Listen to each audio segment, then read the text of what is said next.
গাড়ি যাচ্ছে।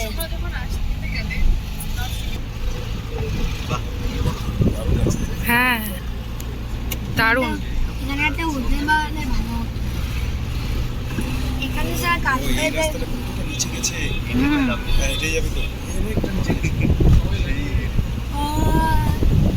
আন্টি আমরা বাবা নড়বে না, হ্যাঁ আমি ফোনটা ধরে আছি তো, মিস করতে না। দেখো পাহাড় পাহাড় পাহাড় পাহাড়।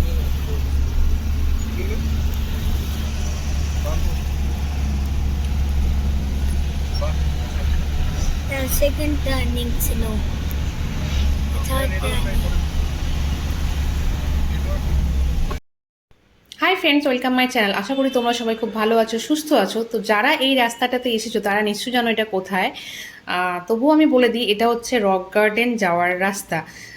দার্জিলিংয়ের ম্যাল রোড থেকে এটা যেতে, রক গার্ডেন যেতে খুব বেশি হলে আধা ঘন্টা 40 মিনিট লাগে। কিন্তু যেহেতু টার্নিং আছে অ্যান্ড পাহাড়ি রাস্তা, একটু ভয় লাগলেও সাথে সাথে যে সুন্দর লাগছিল সামনে থেকে দেখতে, যারা সামনে থেকে দেখেছে তারাই বুঝতে পারবে যে না, মানে দুই সাইডে পাহাড়, পাহাড়ের সাইড দিয়ে নামছি। সাইডটা ফাঁকা হলেও এতটা ভয় নেই যে না পড়ে যাবে কি এরকম কিছু। যারা ভয় পায় ভয় পাবেই, যেমন আমার মা এটা দেখলেই ভয় পাবে। তো যাই হোক,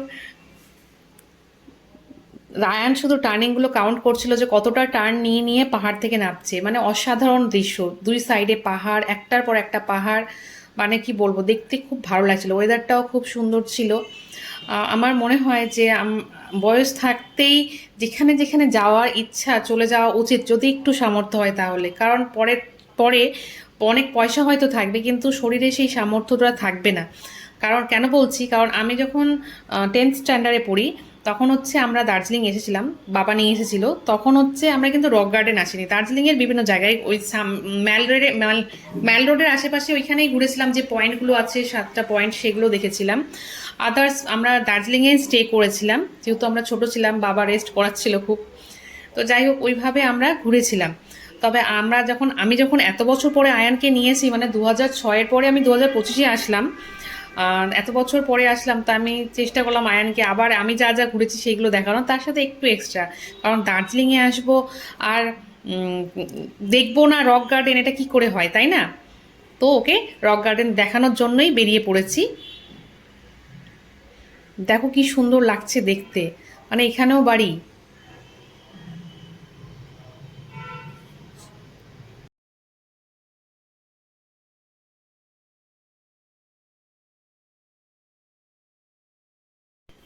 এই রক গার্ডেন যাওয়ার রাস্তাতেও আমি অনেক বাড়ি দেখলাম, আর ভাবছিলাম যে এখানকার বাচ্চারা পড়াশুনো কোথায় করে, স্কুল কি করে যায়। সাথেই দেখলাম যে কতগুলো বাস, মানে একটার পর একটা বাস লাইনে দাঁড়িয়ে আছে এক জায়গায় জায়গায়। তখন দেখে বুঝলাম, অ্যান্ড ড্রাইভার দাদার কাছ থেকে শুনলাম যে এখানকার বাচ্চারাও স্কুলে যায়, বাসে করে যায়, অ্যান্ড ওদের পড়াশোনাটা খুব ভালো হয়। স্ট্রিক্টলি সমস্ত কি বলবো, ওদের স্কুলের যে রুলসগুলো আছে সেগুলো ফলো করা হয়, অ্যান্ড ওরা খুব ভালোভাবে পড়াশোনা করে, ভালোভাবে থাকে। মানে আসলে যে যেখানে থাকে সেখানে ঠিক সমস্ত কিছু সুযোগ সুবিধা যেইভাবে হোক ওরা অর্জন করেই নেয়, কারণ পড়াশোনাটা তো আর ছাড়া যাবে না, তাই না? ড্রাইভার দাদার কথা অনুযায়ী পড়াশোনা করতেই হবে। তো দেখো যে রাস্তাটা টার্নিংয়ে গিয়ে আমরা এখানে একটু ওই মানে এই যে গাড়িগুলো যে ক্রস হচ্ছে, ওদের ড্রাইভার দাদাদের গাড়ি চালিয়ে এই রাস্তায় চালিয়ে চালিয়ে ওদের এক্সপিরিয়েন্স হয়ে গেছে যে কি সুন্দর করে ছোট ছোট জায়গায় টার্নিং নিচ্ছে, খুব শর্ট জায়গায় টার্নিং নিতে পারছে, অ্যান্ড কোথাও কোনো জ্যাম নেই, কারোর সাথে কোনো ঝামেলা নেই, সুন্দরভাবে একটার পর একটা গাড়ি চলছে। আর আমাদের সমতলে হলে কে কার গাড়িকে ধাক্কা দেবে এরকম একটা ব্যাপার হয়ে যায়, কিন্তু পাহাড়ের দাদারা সত্যি খুব সুন্দর করে গাড়ি চালায়। ওদের কোনো রকম কোনো জ্যাম হয় না, ঝামেলা হয় না, একে অপরকে হেল্প করে।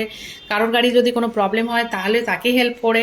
মানে এগুলো দেখে খুব সুন্দর, মানে হেল্প করার যে চিন্তা ভাবনাটা, সেটা সত্যি দেখলে বোঝা যায় যে তারা হেল্প করতে চায় একে অপরকে, যাতে সবাই সবার কাজটা টাইম মতো করতে পারে অ্যান্ড কারো কোনো প্রবলেম না হয়। তো আমরা এগুলো দেখতে দেখতে ড্রাইভার দাদার কাছে এখানকার ব্যাপারে অনেক গল্প শুনতে শুনতে এগিয়ে যাচ্ছিলাম রক গার্ডেনের উদ্দেশ্যে। আর যত নিচে নামছি আয়ান তত এক্সাইটেড হচ্ছে, যে ভাবছি যে এবার রিয়েল ওয়াটারফল আমি দেখবো, যেটা অনেক বড়। ওকে শোনানো হচ্ছে যেখানে অনেক বড় ওয়াটারফল আছে, যেখানে ও কি বলবো, হেঁটে হেঁটে ওপরে যেতে পারবে, ওয়াটারফলে অনেকটা ঘুরতে পারবে। তো তার জন্য ও হচ্ছে খুব এক্সাইটেড যে কখন পৌঁছাবে। দেখো বাড়িগুলো পাহাড়ের ধাপে ধাপে এত সুন্দর করে করা আছে, আমার তো দেখেই ভয় লাগছে যে যদি একটা আর্থকোয়েক হয় তাহলে কি হবে।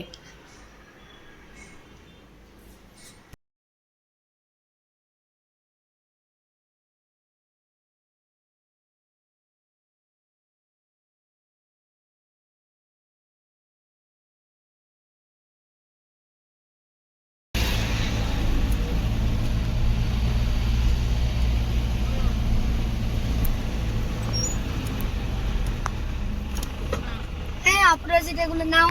ফ্লাওয়ারগুলো সুন্দর। হ্যাঁ অপরাজিতা না ওটা বাবা, এটা অপরাজিট। পাহাড়ি ফুল বাবা, পার্পল কালার হলেই হবে না। এই দিকে দেখো, ভালো করে দেখো, এই দেখো কেমন অপরাজিতা এরকম গো। না ওটা হ্যাঁ এটা অপরাজিত। আচ্ছা ঠিক আছে, এইদিকে এগুলো অপরাজিত। হ্যাঁ ঠিক আছে।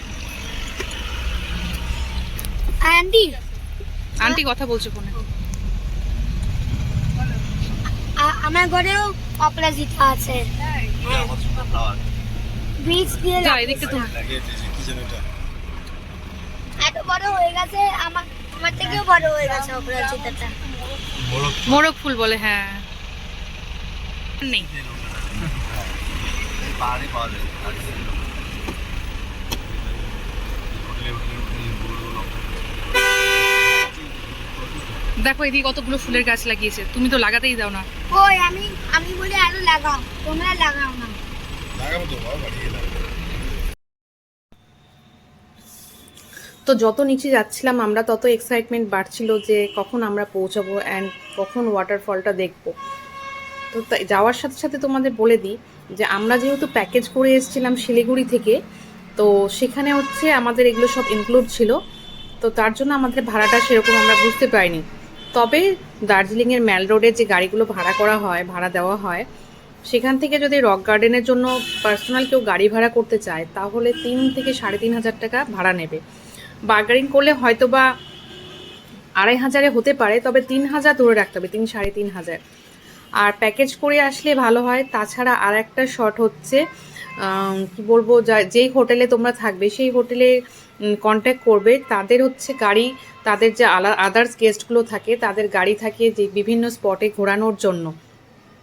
তো যদি সেরকম কোনো জায়গা ফাঁকা থাকে, যেমন এদের টাটা সুমোগুলো যেগুলো থাকে, এই যে বুলেরো টাইপের টাটা সুমোগুলো আছে, এই গাড়িতেগুলো কিন্তু করে কিন্তু 9 জন করে কিন্তু সিট থাকে, 9টা প্যাসেঞ্জার এরকম থাকে। তো অনেক সময় হয় কি, কখনো 4 জন থাকে, 5 জন থাকে, ওনাদের প্যাকেজে গাড়িটা ফাঁকা থেকে যায়। তো যদি হোটেল থেকে ওনারা কোনো অ্যারেঞ্জ করে দিতে পারেন অ্যারেঞ্জমেন্ট, তাহলে কিন্তু তোমরা অনেক কম টাকায় হয়ে যাবে। তখন এখানে পার হেড 300 টাকা করে হয়ে যাবে। তো আমাদের গাড়িতে এরকম 2 জন ছিল যাদের রক গার্ডেন হচ্ছে ইনক্লুড ছিল না প্যাকেজের মধ্যে। আমাদের গাড়িটা ফাঁকা ছিল, তার জন্য ওদেরকে আমাদের গাড়িতে দিয়েছিল, এবং পরে শুনলাম যে ওদের পার হেড 300 টাকা করে নিয়েছে। এটা হোটেল অনুযায়ী পার হেড ভাড়াটা পড়ে যায়। তবে যদি এরকম হয় কখনো, তাহলে তোমরা রক গার্ডেনটাকে এইভাবে দেখতে পারো। তাছাড়া প্যাকেজে ইনক্লুড করে নিলেই আমার মনে হয় সব থেকে ভালো হবে। তো গল্পে গল্পে আমরা রক গার্ডেনের কাছাকাছি প্রায় চলে এসেছি। এবার চলো আমাদের সাথে তোমরাও রক গার্ডেন ঘোরো।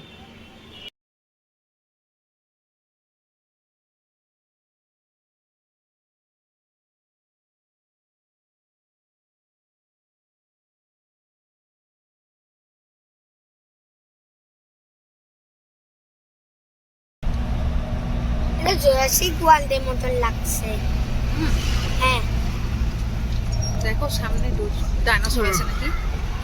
এই যে দেখো আরেকটা ছোট্ট আগে ছিল, কত কত মিলিয়ন না বিলিয়ন সাল আগে ছিল না, 5 বিলিয়ন সাল আগে। মাত্র 5.6 বিলিয়ন সাল আগে।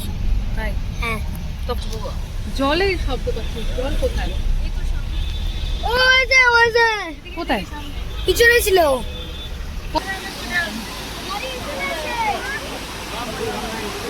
জলের কি সুন্দর শব্দ, তাই না?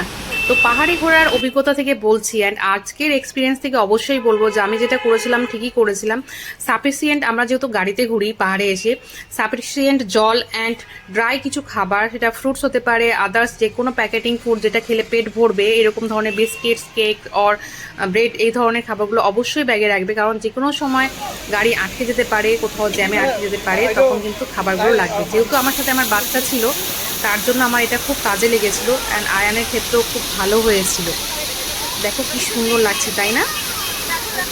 তো পৌঁছে গেছি আমরা রক গার্ডেনে। এখানে এন্ট্রি টিকিট ছিল পার হেড 20 রুপিস করে। এই দেখো কত ফুল। উইন্টারে আসলে এই দুই সাইডে এত ফুল থাকে নাকি, আমি শুনলাম ওখানে যে যখন শীত থাকে তখন নাকি এখানে প্রচুর ফুল থাকে। ছোট ছোট চারাগুলোও দেখলাম যে চারিদিকে লাগানো আছে। রক গার্ডেনের এই ওয়াটারফলটা অনেক উপর থেকে আসছে, আর প্রত্যেকটা স্টেপে এরকম করে মানে ওঠার জায়গা আছে, একটু হালকা ছোট ব্রিজ টাইপ করা আছে ফটো তোলার জন্য। এখানে সবাই ফটো তুলছিল, রিলস বানাচ্ছিল। তাছাড়া ফটোগ্রাফারও ছিল এখানে, পোজ দেখিয়ে দেখিয়ে দিচ্ছিলেন ওরা কীভাবে ফটো তুলতে হবে। এখানে ড্রেস ছিল, মানে অনেক রকম ফটো তোলার এখানে জায়গা ছিল। আর ফটোগ্রাফার দাদারা সত্যি সুন্দর করে করে দেখে দিচ্ছিল। অনেকজন এখানে ফটো তুলছিলেন, আমরা দেখলাম। যেহেতু আমরা আগেই ফটো অনেক তুলে ফেলেছি, ওর জন্য জাস্ট আমরা এখানে ঘুরছিলাম। দেখো এই যে উপরে লোকগুলো দেখা যাচ্ছে, মানে এটা অনেক উপর থেকে আছে। দেখো মানে আমার ফোনে জুমও হচ্ছে না এতটা। এই যে রাস্তাটা ঘুরে ঘুরে ওপর দিয়ে যাচ্ছে, আমরাও আস্তে আস্তে উপরে যাব। তার আগে দেখো আয়ানের কত মজা, মানে এইটা দেখে এই সাউন্ডটা শুনে আয়ান ভাবছে যে কোথায় চলে আসলো, মানে ওখান থেকেও ফিরতেই চাইছিল না, ওখানেই থাকবে ওর এত ভালো লাগছিল জায়গাটা। ভিজে যাচ্ছ তো বাবা, আসো আসো, ভিজে যাচ্ছ তো। আরে ও ভিজে যাচ্ছে তো, নিয়ে আসো ওকে।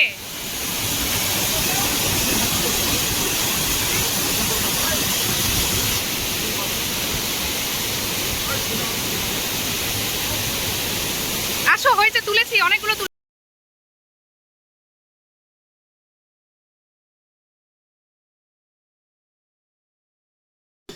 আমরা যখন পাহাড়ের ওপরে ছিলাম তখনই হচ্ছে ওয়েদার খারাপ হয়ে গেছিলো, অ্যান্ড এত জোরে মেঘ ডাকা শুরু করেছিল। আমরা তাড়াতাড়ি ওপর থেকে নিচে নামলাম। ওখানে ছোট ছোট কতগুলো খাবার স্টলও ছিল, কিন্তু আমরা কিচ্ছু খেতে পারিনি, এত জোরে বৃষ্টি নামলো। আমরা ড্রাইভার দাদাকে বললাম যে আপনি আসুন, আমাদেরকে নিয়ে চলুন, কারণ এই যে পাহাড়ের নিচে আমরা নেমেছি, যতক্ষণ না আমরা হোটেলে পৌঁছাচ্ছি ততক্ষণ একটা ভয় লেগেই থাকবে। আর যেভাবে অন্ধকার হয়েছিল আর মেঘ ডাকছিল, তার সাথে এত জোরে জোরে বৃষ্টি শুরু হয়েছিল, আমরা ভাবছিলাম যে আমরা দার্জিলিং পৌঁছে গেলে, হোটেলে পৌঁছে গেলেই শান্তি।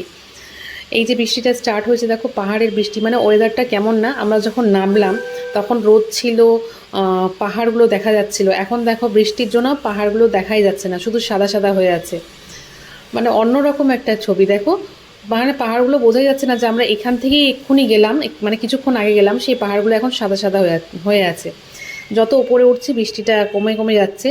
তবে আমরা হোটেলে পৌঁছে গেলেই শান্তি, কারণ আমাদের আজকেই রিটার্ন আছে। আমরা রাতের মধ্যে শিলিগুড়িতে আমাদের যাওয়ার কথা। শিলিগুড়ি পৌঁছে গেলেই শান্তি, কারণ যেই বৃষ্টিটা শুরু হয়েছে, ড্রাইভার দাদা বলছিল যে আমরা তো আগে ওয়েদার রিপোর্ট দেখিনি, বৃষ্টিটা নাকি অনেক হওয়ার কথা। তো তার জন্য আমরা ভাবছি তাড়াতাড়ি হোটেলে যাব, খেয়ে দিয়ে আমাদের যে গাড়ি আছে হোটেল থেকে যেটা আমাদের দেওয়া হবে তাতে করে আমরা শিলিগুড়ি পৌঁছে যাব, তারপরে নিশ্চিন্ত। কিন্তু এই যে বৃষ্টিটা স্টার্ট হলো, ভাগ্যিস আমরা সেদিনকে চলে এসেছিলাম, কারণ এই বৃষ্টির পরেই বন্যা হলো, ব্রিজ ভাঙলো, মিরিক যাওয়ার রাস্তায় ব্রিজ ভেঙে গেছিলো, আরও অনেক রকম প্রাকৃতিক বিপর্যয় হয়েছিল আমাদের উত্তরবঙ্গে।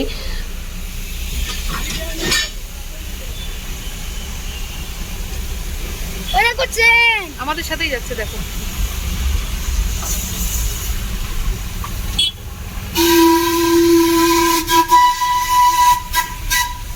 এটার আওয়াজটাই খুব মিষ্টি না, টয় ট্রেনের। হ্যাঁ তোলো তোলো, ওই যে নিচে মেঘ দেখা যাচ্ছে, দেখছো? এই যে আমরা এখন দার্জিলিং এ শিলিগুড়ি গেছি। কত কনস্ট্রাকশন হচ্ছে এগুলো, সব এগুলো হোটেল, নতুন নতুন আরো হোটেল।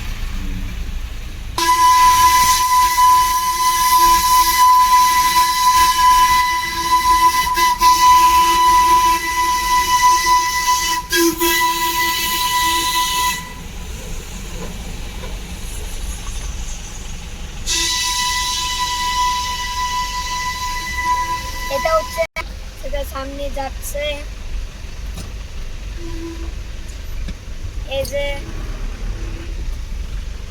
কি যাচ্ছে বাবা? রয়েছে। আচ্ছা কাকে বলছো তুমি? শিলিগুড়ি থেকে যখন দিনের বেলা গাড়ি করে মানুষ হয় টাকা লাগে। মেঘগুলো দেখছো বাবা কেমন উঠছে? হ্যাঁ এই দেখো এমন মেঘ উঠছে, মানে হচ্ছে কি আকাশে খালি মেঘই আছে। নতুন গাড়ির এমনিতেই তো নাম্বার প্লেট না হলে এই বাইরে জানলার বাইরে না, কোনো কেস্টেস হবে না। এই যে বৃষ্টি পড়ছে, এই যে জানলার কাঁচ পুরো ভিজে গেছে, এখানেও যাচ্ছে আর এই যে মেঘ চলছে আকাশে গায়ে ভেসে ভেসে। দেখতে পাচ্ছ কত উপর পর্যন্ত। এই যে এটা দেখো আয়ান হচ্ছে ব্লগ বানানো স্টার্ট করে দিয়েছে। দার্জিলিং এসে টয় ট্রেন দেখা অ্যান্ড টয় ট্রেনের সাউন্ড যে হুইসেলটা ওটা তো অসাধারণ লাগে, মনেই হয় দার্জিলিং পৌঁছে গেছি। দেখো ওয়াচ টাওয়ার, আমরা চলে এসেছি এখানে। আর দেখো এই যে ওয়েদারটাও অনেকটা ঠিক হয়ে গেছে। আমরা এখন হোটেলে যাব, খেতে তারপরে শিলিগুড়ির জন্য বের হয়ে যাব। ওভারঅল দার্জিলিং ট্যুরটা আমাদের খুব ভালো লেগেছে। আমার আয়ানকে আমি এখন দেখাতে পারলাম দার্জিলিংটা। দেখো পাহাড়গুলো দূর থেকে সাদা সাদা হয়ে থাকলেও এখন ওয়েদারটা অনেকটাই পরিষ্কার হয়েছে। তো আশা করছি তোমাদের সবাইকে ভিডিওটা ভালো লেগেছে। সবাই ভালো থাকো, সুস্থ থাকো।